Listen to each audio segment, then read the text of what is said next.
At number 2, I have Panda Spin.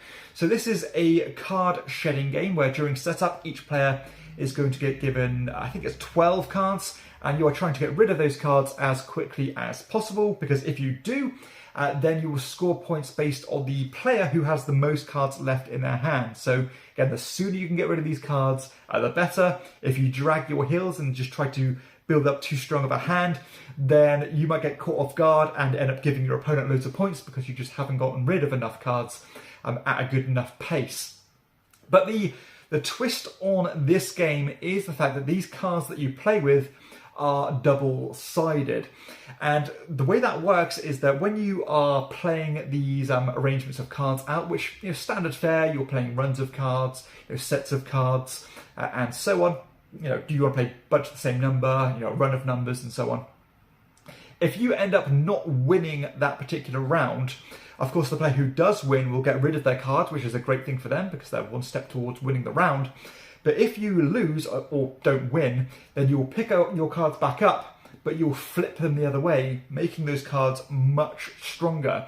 And when I say much stronger, I really mean that, because the powers of these cards do step up a lot. Like, for example, it might have just been worth, say, a 7, but when you flip it over, it might be worth, 3 8s.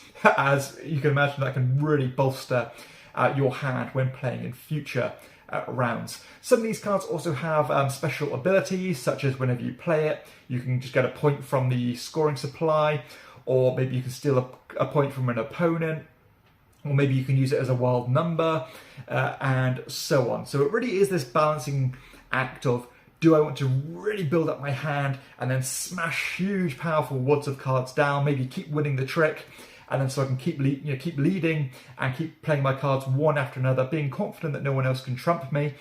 Or do I want to actually, again, work along at a brisk pace so that I'm not caught off guard and my opponents aren't going to score loads of points because I've been too slow? Now, the winning condition is fairly simple. You're just trying to race to get to 15 points, which will normally take maybe 3 rounds.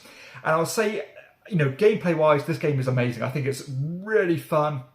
I love that trade-off of sometimes even deliberately losing the round so you can bolster your future hands. I think that's super clever. I think the game is designed by Cole Chuddick, who is known for these clever, innovative card games. Pulled off to a super high standard and really fun to play. And again, try to tinker that hand to make these great runs of cards.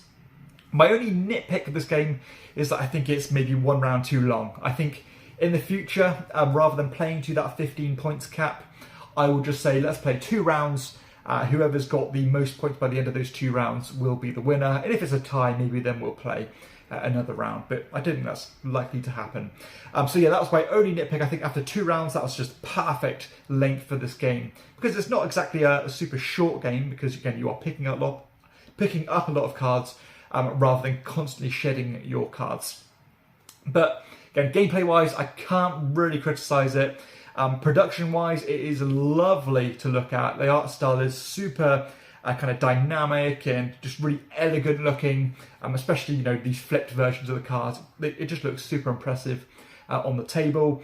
And yeah, I think this game is fantastic, and it's definitely going to be a contender for filler game of the year for me and card game of the year for me. There are a lot of shedding games out there, a lot in my collection that I think are excellent. This one is unique because of that flipping mechanism. I think that is a really innovative and cool concept that is executed to a really high standard with this game. So highly recommend this one if you do like your clever card games. That is Panda Spin at number 2.